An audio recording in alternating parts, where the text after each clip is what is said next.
Good afternoon. Looks like I've got a bit of a change of plans. Ooh. First, I got to move this tomato. We are expecting a hard freeze tonight. So, how did all these tomatoes get all over the yard? So my plan was to come out and check the last of the tomatoes and get any last lingering green tomatoes out of the garden and maybe cut down some of the plants. Same thing for the peppers. And I need a cabbage for dinner. But I don't have long because this is the second week of my Master Gardener training. So every Wednesday night I have to be online for that. So I was like, well, that still gives me a couple of hours. But then I came out and Avery is scaring the dogs away because there's a little baby snapping turtle next to the compost bin. I know that there's a big old snapping turtle living somewhere around the pond. And I guess it's a female snapping turtle. But I hadn't seen babies before. And I'm very live or let live. But I don't necessarily want to encourage snapping turtles in my pond. Because I can't get into it as is. So, what I'm going to do is I'm going to take this little guy down by the creek and let him do his thing down there. So, it's all very overgrown, so it's going to be a bit of an adventure getting down there. But let's go for a walk.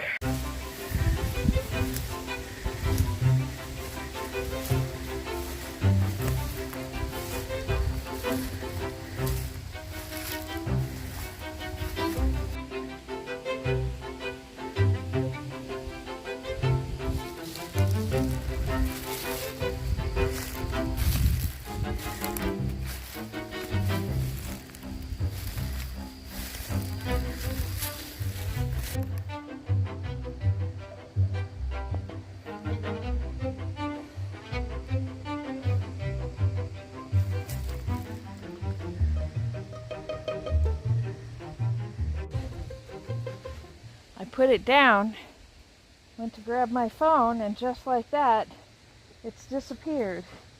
So I guess it's happy here. It's a beautiful spot. We're right down by the creek. Back that way goes up along the back of the upper pasture. And then you can't really see it too well. The house and the sheds are up there. Whoop, there. So I'm going to see if I can kind of meander around here. I put a couple of trees in here last year and just left them to do their thing. So I'm going to check and see if I can find them.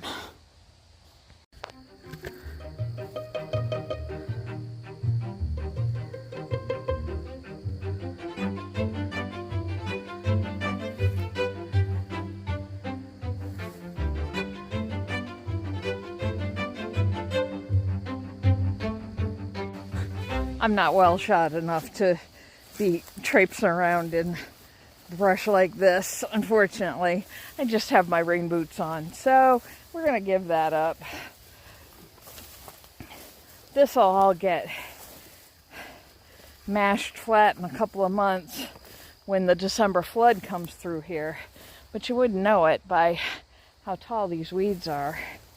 I would love to get a walk behind brush mower to keep at least this section here up to these willows cut down and maintained, and maybe eventually turn it into some kind of an orchard.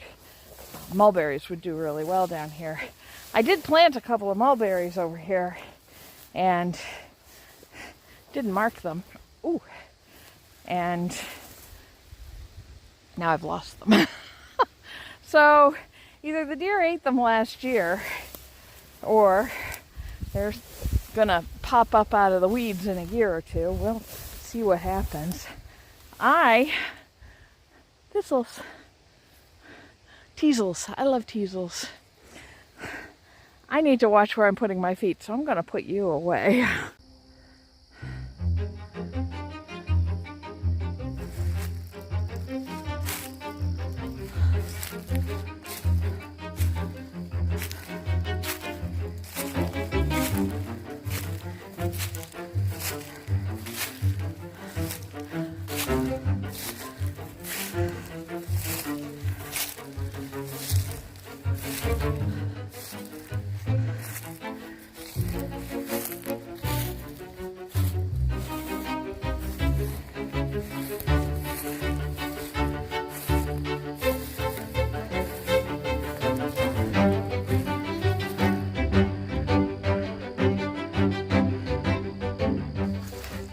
I may have to break my vow that I would never get goats, because a couple of goats at $75, $100 each is a lot cheaper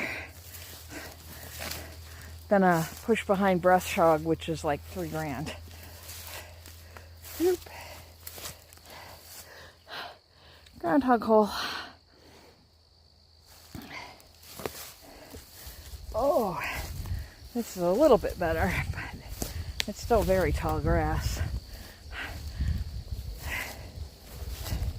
This part of the property, the year before I moved in here, this whole area had pigs running through it.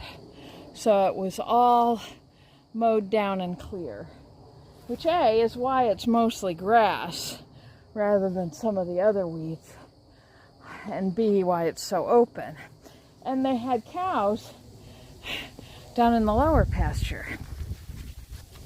So this is now 2 years with no animals on the land, and you can see what a difference that's making. I've had people ask me, well, why do you want to have pigs? They're just going to destroy everything. Or why do you want to get sheep? You can't get any money for the wool or the meat. I'm like, yeah, but if they're doing a job and then providing sustenance to the people living on the property, that's a balance to me, and worth the effort of putting in. All right, I'm bushed, and I still have to go pick tomatoes. Let's get over to the garden.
Good morning. It was cold and wet this morning, and it's supposed to be cold again tomorrow. We have another freeze warning on for tomorrow morning. I was telling my friends online that winter is really here when they stop issuing freeze warnings, because it's just a given that it's freezing. But it's not freezing right now, so I've been doing some cleaning, and as you saw, I updated my ginger bugs. The sugar bug was getting moldy, so that's donezo. I dumped that out and started that fresh, so there you go. Now you get to see how to make a ginger bug. Really complicated, isn't it? And then the honey bug is going great. It's just about ready for me to use now. So I'm going to give it one more day, and then I think I'm going to experiment with it with some of that apple cider and see how that tastes. The other thing I've got to do, I've been cleaning off my counter over there. That counter is not sealed, and I really would like to get it polyurethaned at the very least before winter. I have to do it outside, and if it's too cold outside, the polyurethane won't cure. So I need to do it while we're still getting warm-ish days. I think it's got to be above 56 degrees. So I'm hoping, I got that all cleared off. I need to tap that honey, because that bucket has been sitting there for weeks. And I just need to get that stuff in jars and in storage so I can wash that out and get it put away and clear that space. So, and then it's just getting my appliances off there and hauling it outside to get it finished.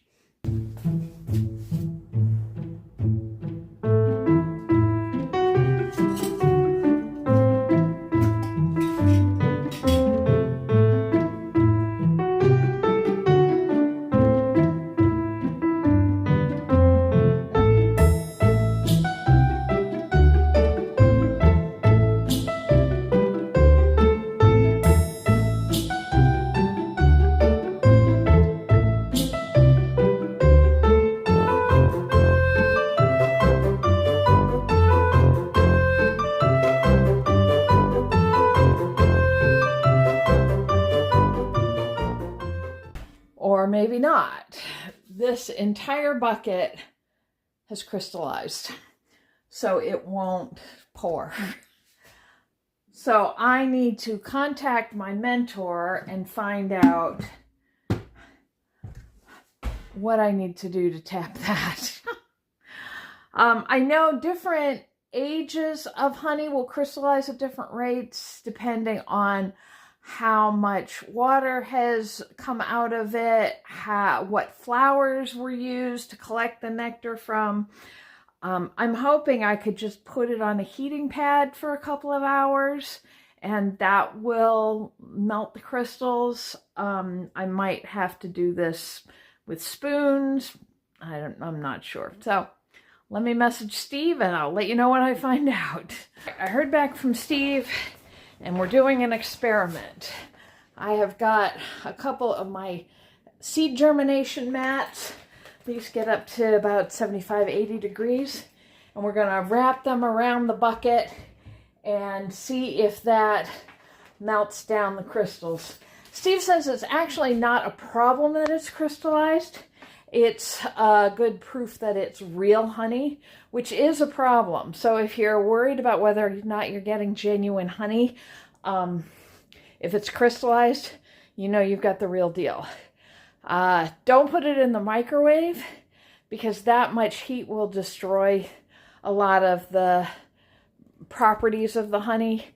And one of our members is a chef, and so he's very particular about his honey. So he doesn't like to heat honey because it changes the crystalline structure of the sugars in it.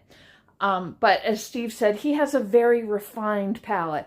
The rest of us are just looking for the honey flavors. So he says this should be fine. So we're going to experiment with it, put this on for a couple hours and see how it's looking this afternoon.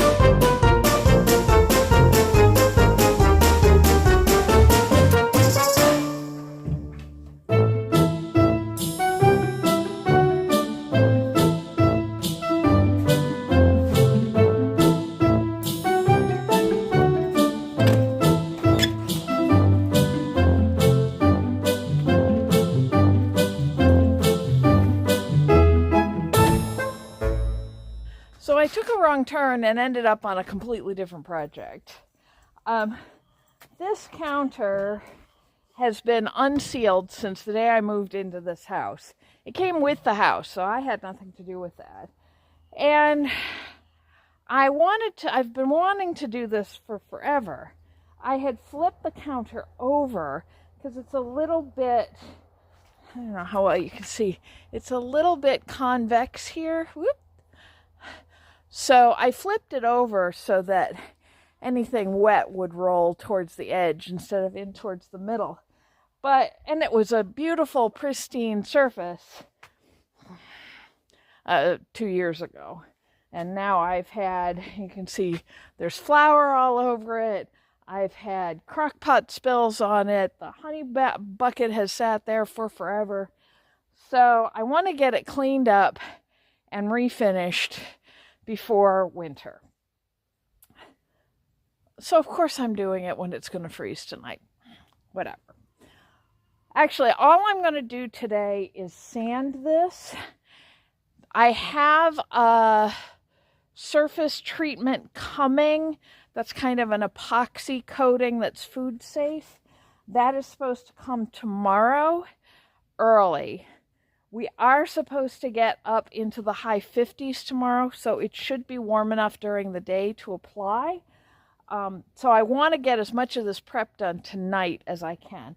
So let's get sanding.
And that's all sanded and cleaned up.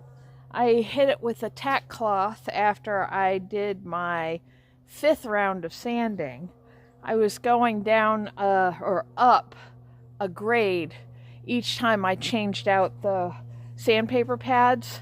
So by the end I was doing 150 grit, which is the highest end that this product recommends.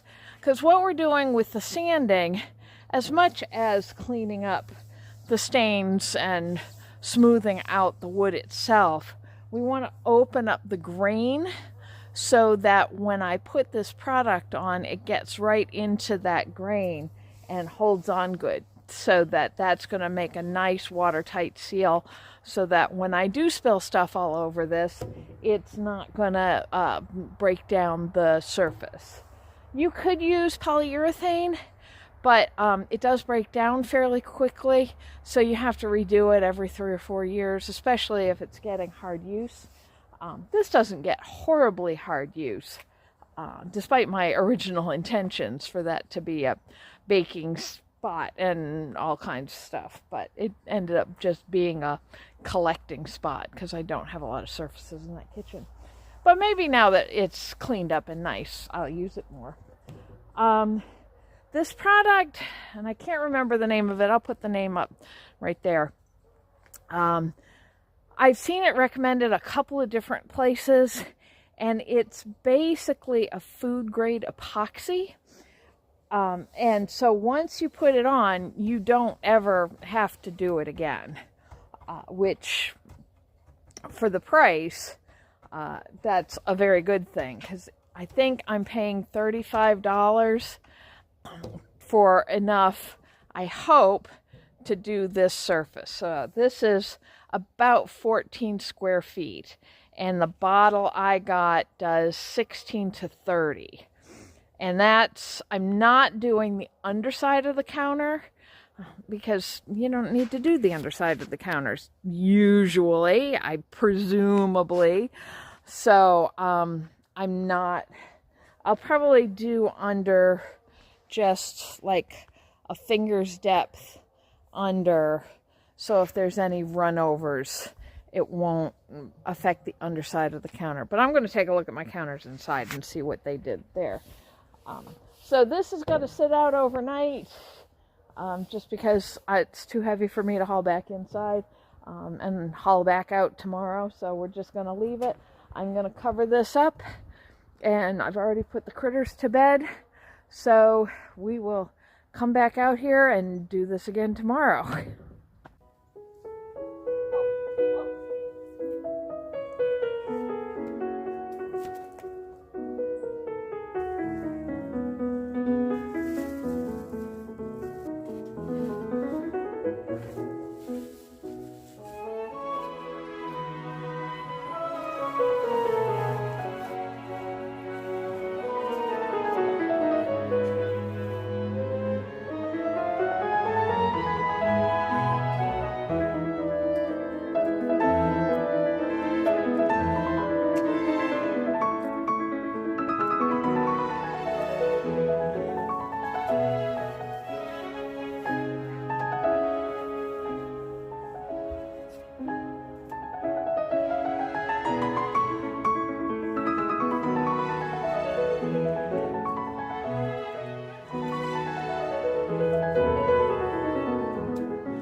Welcome to the studio. We had bitter cold last night. It got into the high 20s last night, and wicked frost on the ground this morning when I got up. It did warm up. It got it up into the mid-50s this afternoon, but it was very breezy, and I didn't want leaves stuck all over the surface of this. So we brought it inside, and I'm going to finish it in here. I am using a product called Rubio Monocoat. Again, not sponsored. Do you belong up there? I don't think you do. But I've heard a number of people that I follow recommend using it. It's a one-coat food and toy safe finish that lasts basically permanently. So what you do is you mix 3 parts of this oil component with 1 part of the accelerator, and it works just like an epoxy. You mix it up and it starts to harden. We work it into the surface. That's why I remember yesterday when I was sanding, I said we wanted to have the pores open. So we're going to spread it on here. We're going to work it in with a spatula, and it only has to dry like 5-10 minutes, and then we wipe it all down. It's dry to the touch in about 20 minutes. It fully cures in a week, but you can start using it in 24 to 48 hours. So nice, quick process. It's going to make it as durable as I'm going to ever need that counter to be. And now it was very expensive. These 2 little bottles were $35. But if it does everything that people are telling me it does, that's going to be worth it. So let's mix it up and see how this works. You can't stay up there if I'm going to refinish this table. Here, Goop.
Mostly done. It's pretty much dry to the touch now. You can see there's still a few slightly damp spots, but we got most of that buffed out. Now this, like I said, this will be dry in maybe an hour. But it's not cured. It's not rock hard for a week. I can start using it in 24 to 48 hours. But what I'm probably going to do is we're just going to let it sit here overnight. And tomorrow, get off the table. It's only because I'm talking to you that he's getting up there. Otherwise, he's ignoring me. But if I'm trying to do anything, he is right there in my face. So I will probably just set stuff on here tomorrow afternoon or tomorrow evening, probably more likely. And then I won't really use the surface for another week. So next Saturday, this will be cured, hard, ready to go. I can knead bread on it. I can run the crock pot on it. Anything like that I want, I can do on this counter. I'm glad to finally have this done. This is something I've wanted to do since I moved into the house. I was very uncomfortable with having the raw wood. And if this finish works out as well as I hope, at some point I need to strip and refinish the sink counter as well. That was done with polyurethane, and the poly is all peeling and thin in spots, and it just needs a good cleaning, sanding, refinishing, and put it back together. That probably won't be, that'll probably be a next fall job, because it's not something I want to do in the winter because I can't be outside really sanding. I could work in the big shed if I wanted to, but it's still going to be bitter cold, and I'd rather not. So it's on the list of things to do, but I'm just glad to have one of those things off the list.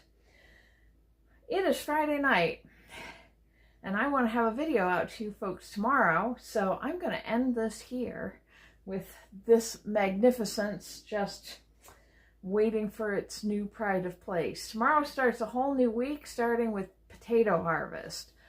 With all the frost we've had, we got to get those potatoes out of the ground and in storage. So I hope you'll come back tomorrow, and I hope you'll come back next week, and I hope you come back and see what we get up to. Good night, everybody.